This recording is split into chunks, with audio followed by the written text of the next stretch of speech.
Hey everyone, welcome to the Ubisoft Forward post show. My name is Yusuf McGeed, and this is Assassin's Creed Valhalla. We're going to take a deep dive into about 30 minutes of gameplay, and we're joined by a very special guest here. Hey everyone, this is Philippe Bergeron, otherwise known as Fizz. I am the quest director on Assassin's Creed Valhalla. So Fizz, we're setting up here for what looks like an epic encounter. Tell us exactly what's going on here. Yeah, so here we're midway through the quest that we're showing for Ubi Forward. Here we're looking at the assault of Burg Castle. So these are big moments that usually sort of culminate at the end of the story. And so here Eivor, our Viking raider, is taking a group of raiders and Fyrds into Burg Castle to go and take down Rued and his clan.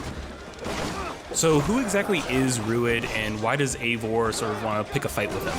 Basically, Rued comes into play about halfway through this story arc, where at the beginning of the arc, this is something that happens before, Rued basically caused a lot of turmoil within the territory, and Oswald, who's the sort of elderman to inherit this territory, needs your help to take him down. Oswald having just been defeated in a previous quest, and so here this is revenge, but also accomplishing your ultimate goal. So Fizz, as you're talking, we're seeing some of the combat of Valhalla. Can you tell us a little bit about the changes to combat this time around? We wanted to basically add a lot of new mechanics to it. So we added like some dual wielding for the player, like a stun system in there. And we really needed to do this to sort of portray that sort of the brutality that comes with being a Viking in this day and age. So it sort of fits into that, the time and the character.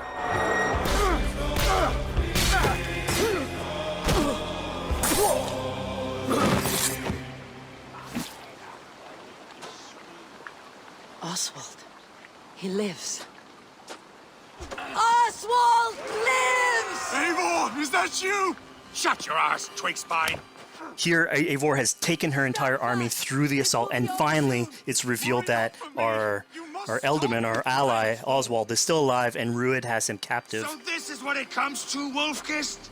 2 Danes fighting over a filthy Saxon whoreson? If this swine is your prize, come and get him! So now that we've seen that Oswald is alive, we have Rued within our sights. What's the next step here? So the next move for Eivor is to finally face off against Rued. She has her allies, they can take care of the rest of the army. Now it's time to go one-on-one against Rued in one of our boss battles, actually. Your battle is not yet won, Oswald. And it's worth pointing out, actually, that here what we're showing is the player going and facing off against Rued aggressively, but we tend to always have to support a 360-degree approach in these things. So the player could have approached this a little bit more stealthily and gotten at least like a good critical hit on either Rued or his wolf, and so you can play this a little bit more strategically if that's your playstyle. So we're not only fighting Rued here, but also his pet wolf, right? One of my preferred strategies is to eliminate the wolf first, just focus fire on him. It takes at least one opponent out of the combat. Now Rued will have extra abilities that come into play if you do eliminate his wolf, but I think having one opponent less in the battlefield makes for a good strategy in the whole.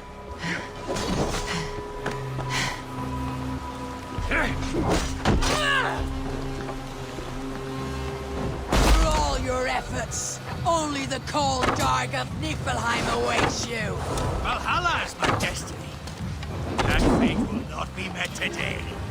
Why does they should be ruined, Wolfkist? Made thralls, not treated as equals. We are better than this. Than all of them. Do not drag me down to the sewage you wallow in. Why does a Dane fight tooth and nail for a Saxon? You'd throw in with these wastrels? These arrogant swine? Eivor, no! He should be tried before God, a lawful assembly. Alright, so we've defeated Rued, we freed Oswald. What comes next? Oswald, in this case, prefers for Rued to be kept alive, and so you basically have to choose, are you going to go against his wishes or stay true to your nature? So we have this choice to make, but before we get into that, I want to rewind a little bit because we just did this big, grand assault, but Eivor couldn't have done it alone. She clearly had to recruit some folks along the way, get some troops, get some allies. So let's actually rewind and see how we went about first gathering those troops.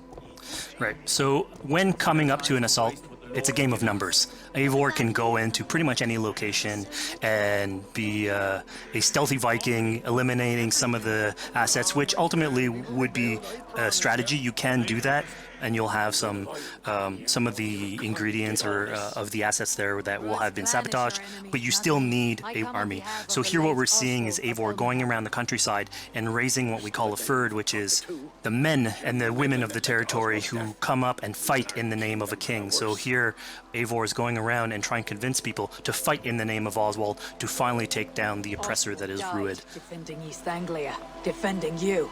Will you not do the same? What? Die in defense of a lost cause? Yeah, so she's really using like the image and like the leadership that Oswald had, what he meant to the people in his name. She's going to recruit these people. Pretty words, Dane.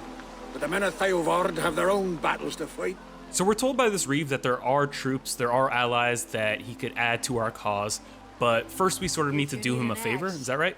Yeah, so obviously these people have been run down by Rued and the impact he's had on the territory, so I think a lot of these people have sort of lost hope. And so you need to show them that there is hope. And so here Eivor is basically helping them take back one of their prized locations by taking a couple men and raiding a nearby township, basically taking it back for the people and showing that there's a reason to continue fighting and then get them on your side.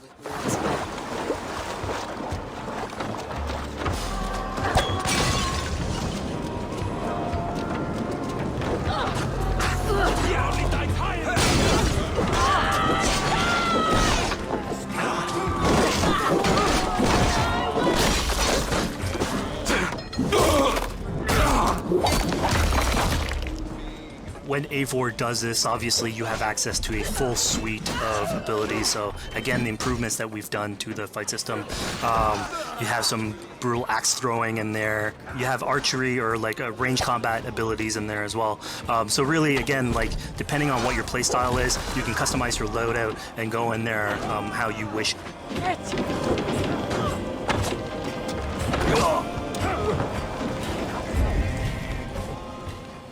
Fizz, we just saw this giant pulse go out. What exactly was that? So that is what we call the Odin sight. The Odin sight is basically our interpretation of the eagle vision from previous games, and we thought it was good to sort of bring that back. It's basically Eivor's intuition. It's how she perceives the world. When player uses that, it'll highlight basically interactive objects, like things that will bring her an advantage. So we'll have arrows, like health consumables that are in there. So it really is like a good way of sort of understanding the world and showing you like things that you can go and touch. Yeah, I mean, speaking of things we can touch, we just picked up this awesome new weapon. It's something we wanted to play with on Assassin's Creed Valhalla, where we have fewer weapons in the game, but you can invest in them more, so they become your weapon. And so depending what your preferred playstyle is or your preferred weapon type, then you can go and choose, I'm gonna fight with this weapon and invest heavily into that. Not only are we looting weapons, but we see something here called the Book of Knowledge. Can you tell us a little bit more about that? They unlock skills for the player. So here you can see the Valkyrie dive that has just been unlocked. We have these spread out throughout the world, so again, to promote exploration and discovery. As you travel through the world and you explore locations, you can find these books that will add abilities that you can go and invest in, put into your loadout, then go into the different locations or the different quests in the game and use those depending on what your playstyle is. Now we've recaptured this village, we've secured more troops for our assault. Let's jump back now and figure out what we want to do with Rued.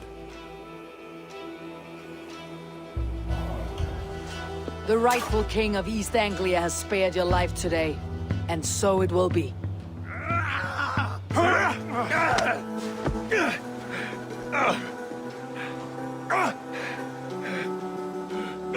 Compassion is a virtue suited for anyone, Eivor, including you. Thank you. Eivor decided to let him live. Rued is really angry about that. Being a Norse Viking, being put to the death in battle is your road to Valhalla, so he was basically denied access to Valhalla in this situation. Obviously, all of these decisions come into play later on in the game, so we have very difficult decisions for the player to make. We didn't want to have easy decisions. Yeah, you know, when I was playing, I decided to listen to Oswald and spare Rued's life, but what exactly is the relationship like between Eivor and Oswald? So the relationship between Eivor and Oswald is an alliance. It's basically Eivor is surrounded by territories that initially getting into England are hostile towards her, and obviously if you want to set up a new settlement, you want to make sure that your neighbor is friendly. So here in East Anglia, Oswald is the man for the job, where putting him into a position of power would help her sort of secure her territory. So earlier on to the territory, Eivor comes in here, meets Oswald. The problems he had with Rued are sort of put to light, and going through the arc, you basically help him deal with Rued and aligning basically Danes with Saxons in one territory. So, Fizz, we've completed the assault, we've gotten our hands dirty with some combat, taken down Rued. We have this big open region of East Anglia, so before we head off to Oswald's wedding, what do you say we head out, have some fun, and see what we can get into in the open world? That sounds great. So we see a cat here with a speech bubble above it, and you best believe if you let me talk to a cat, I'm gonna talk to a cat. Yeah, these are some of our some of my favorite moments actually in the game, where we put out a whole bunch of events throughout the territory. And it sort of rewards, again, exploration, going around. It's a chance for us also to sort of showcase a different side of Eivor. A lot of the quests sort of deal more with like politics and warfare, and this shows a slightly more human nature to her.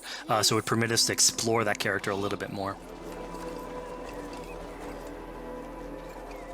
And so here, basically, like you're trying to help a kid with his cat, and ultimately get that cat to sort of join your crew as a cat raider.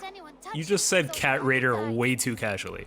You're telling me I could have a cat Viking raider on my longship? That's exactly what I'm telling you. Oh my god, yes, I love it.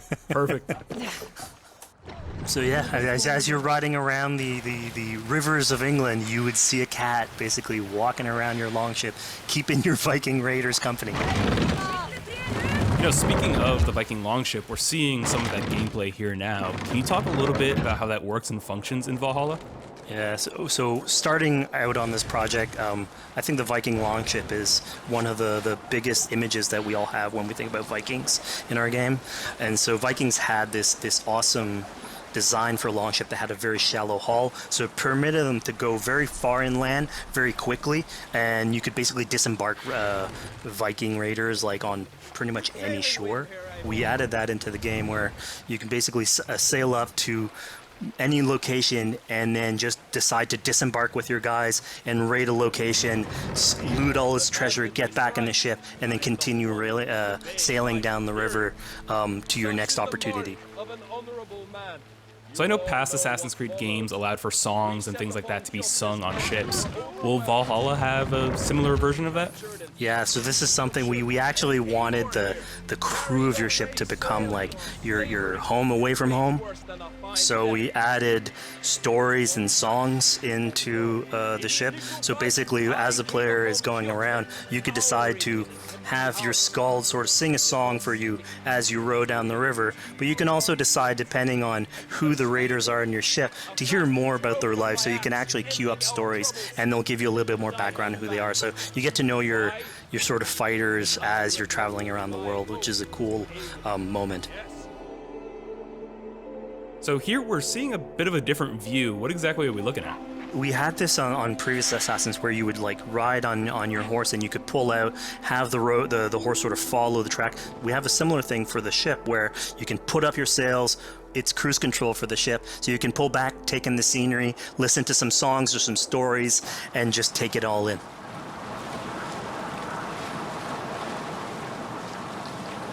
So, speaking of Viking songs, we have an activity here that's not exactly singing, but kind of related, right? Yeah, so here what we have is what we call flighting, which was an activity that Norse people would partake in. They would like to have a battle of wits and sort of poetry where insults would be thrown back and forth between each other. The idea was to try and have a good insult, but also to have a good rhythm and a good rhyme in there. So it's basically a precursor to rap battles. Here's the silver. Now begin. To all those whom I speak, they say Eivor's a clod. Then you're speaking to fools and their knowledge is flawed.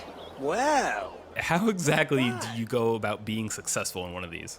The trick behind a good flight was to choose the right insult, identifying the right cadence, and then trying to find what rhymed the best. I'm known for my might. interesting. Interesting. Silent whispers all claim that you're terribly dense.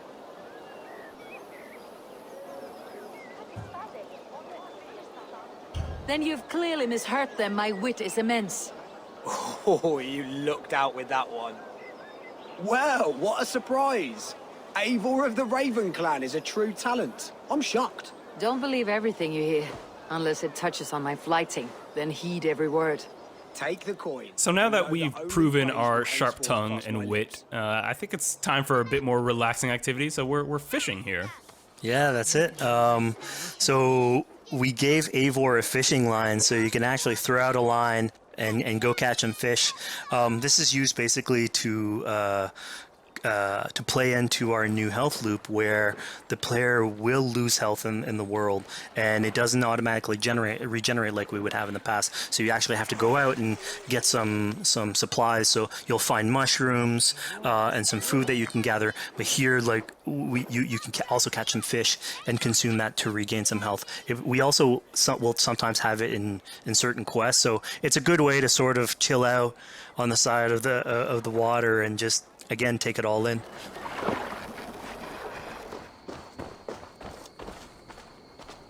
So this is what we call one of our offering altars.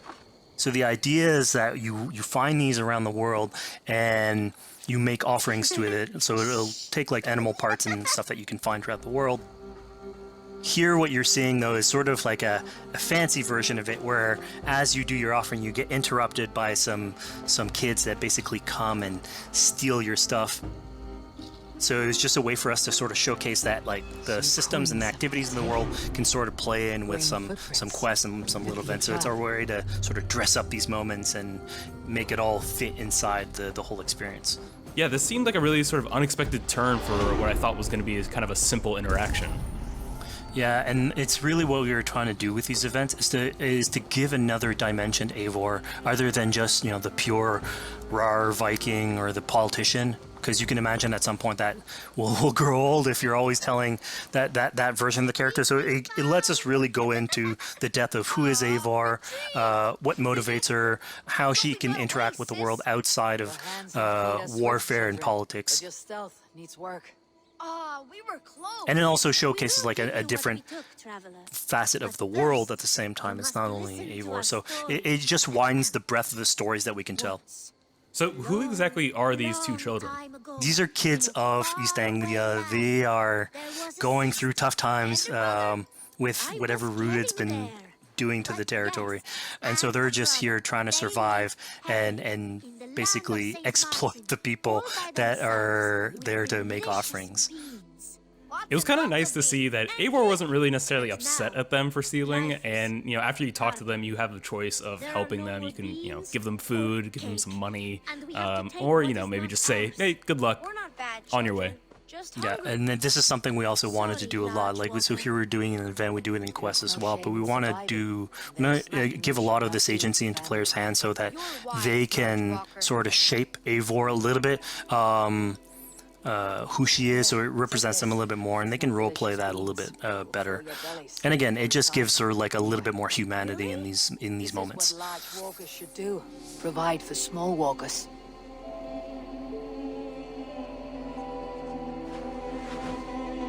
Here, large walker. A necklace. Yes, it's a St. Martin seal. You're welcome here anytime, Large Walker. You're one of us now. Visit us, okay? I will. Take care now, small green walkers.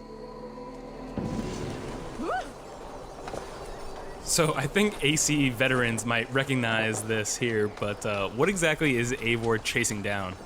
Yeah, so here you're seeing Eivor running down one of our tattoo images. So this is challenging the player on free run abilities, but also for fans of the series, sort of pulling at their heartstrings for some beloved features.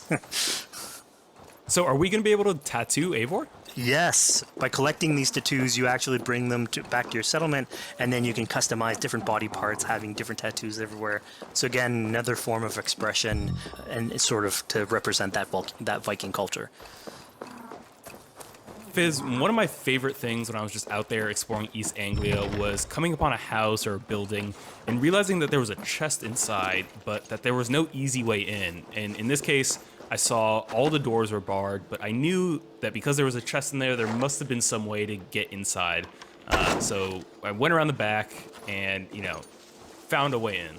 Yeah, I'm glad you actually caught on to that. You're pointing at something that we wanted to work on a lot on Valhalla, where we wanted the exploration to make you feel smarter. So we played a lot with puzzle solving, so making sure that every house that you find sort of appeals to you, like it draws your attention, and then when you want to come and explore, it's not given to you. You still have to work for a little bit, so it'll challenge you on your observation skills, logic, just trying to find how do I get into this. So we play a lot with level design, quest design to offer challenges to players, and you basically come out of it like with a better feeling for the exploration, but you also get to see more of a story behind any of these locations which we've crafted. So it gave us a little bit more time to sort of slow down the experience and tell a different version of a story.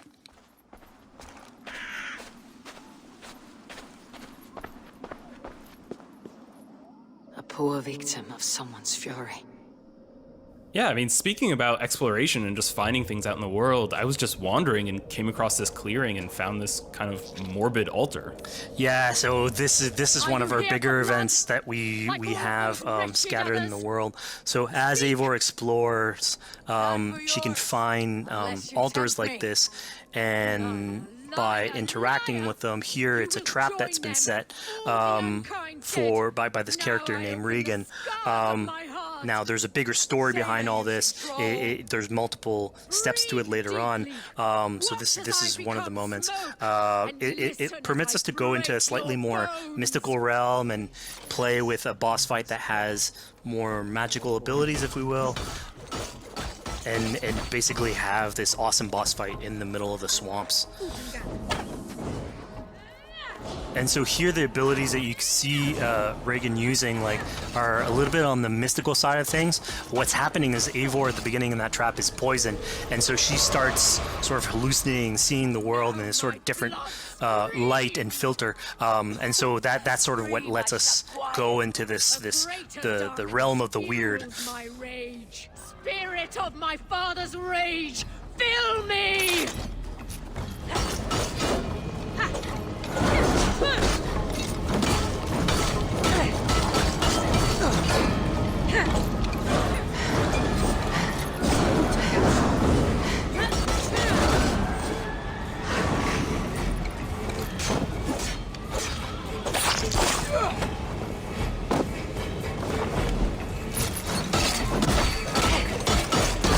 Enough is cracking and shattering. Rest your demons.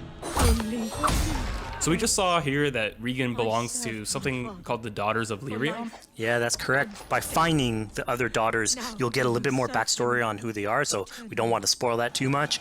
But it creates like a sort of greater story that is not on the main path in any way, but it is still very rich and adds to the lore of this world and actually plays into history.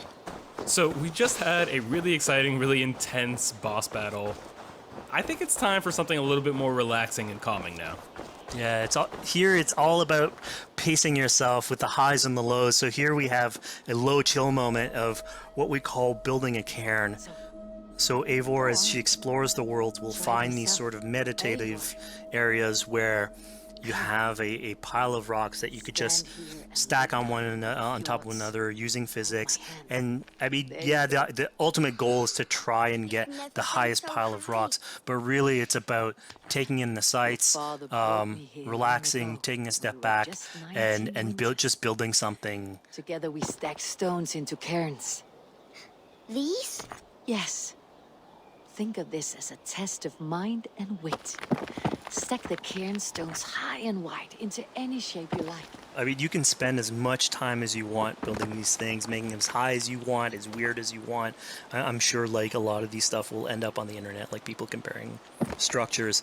And the cool thing is that once you've built it and you decide to get out of it, it sort of stays there. And so that's yours, right? And until the moment where you come back and you want to build a new one. It's sort of cool that we were able to give that to players to express themselves. At this point in the demo, we've explored East Anglia, we've met some children, we've broken into a house, we fought a boss, we built a cairn. I think now it's finally time to go and head off to Oswald's wedding. Yeah, so this is the moment it's all been building up to. By the moment you get into the territory, it's sort of like mentioned by Oswald that he's trying to get married with his Dane lady. And so as you go through the arc, that's sort of like the underlying thread. Really, it's about Rued creating turmoil in the territory and helping Oswald sort of get above that and show that he's a good leader.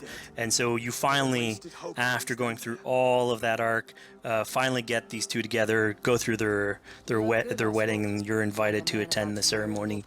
And then all the activities and fun times that comes afterwards. Yeah, as much as we've seen the brutal side of England, it's nice to see, the joyous side of it as well. Yeah, and it's something we really wanted to play on in Valhalla, where being a Viking is not only about being a raider or a warrior. I mean, there's revelry, there's feasting, there's partying that goes, and like if someone knows how to party, it's a Viking. And so here, this is one of our opportunities to sort of show what a sort of Viking gathering is. And what's cool here is it's a good alliance of Norse culture with Saxon culture, sort of smashing those two things together and building bridges. Yeah, I mean, what's a wedding without some drunk archery, right? Yeah, so like anything can happen in a Viking event, right? Eivor, yeah, here, just get drunk, shoot some arrows. Barely a challenge. Steady all, and ready yourself for the wedding race. The king and his bride against all. My king, he... So here we see the decision I made to spare Rued came back to bite us. Yep, that's the decision you made, coming back. So as we said before, all of your decisions have consequences, and this is a big one. I challenge you. I accept. You're basically presented with the option to sort of step in for Oswald, fight the fight for him, or let him go and fight his own fight. Yeah, personally, I chose to fight myself because I thought Eivor is the type of person who likes to finish what she started. Plank by plank, and a dead king cannot keep his oaths. Let me finish this. Oswald, you gutless Irish swine! I'll slay the wolf-kissed, then hang you with your own tongue. How does this encounter with Rued differ from our previous fight with him? So at this point, you've eliminated his wolf, so it's just him. And so he's angry at this point, and so he will start using his big gun abilities like fairly earlier on in the fight. So it's way more vicious, way faster. There's less strategy. He goes literally swords blazing at you. And so this is a fight to the death.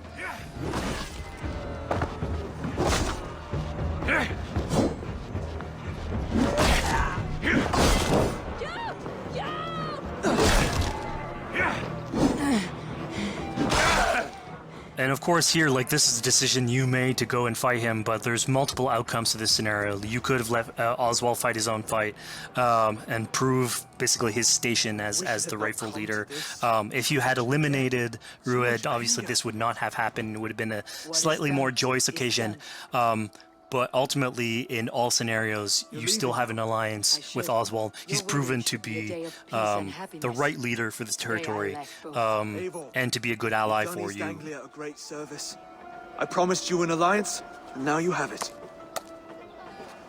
And one day I will need you to make good on that alliance.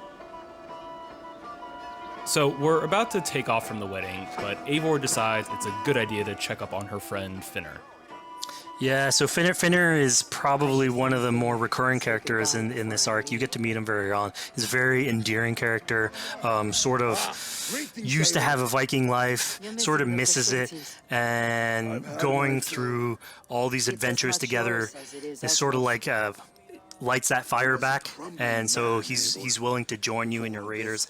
So he's one of many raiders that you'll encounter in the game, and you can sort of recruit, bring back home, and then have them sort of join you on your adventures on the longship. He can tell you these stories that we're telling you about. You get to know a little bit more about him.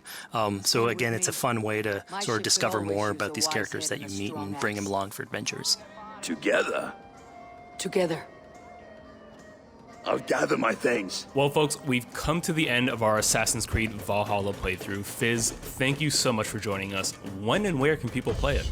Assassin's Creed Valhalla will be out on Xbox Series X and PlayStation 5, and is coming to Xbox One, PlayStation 4, PC, and Stadia on November 17th.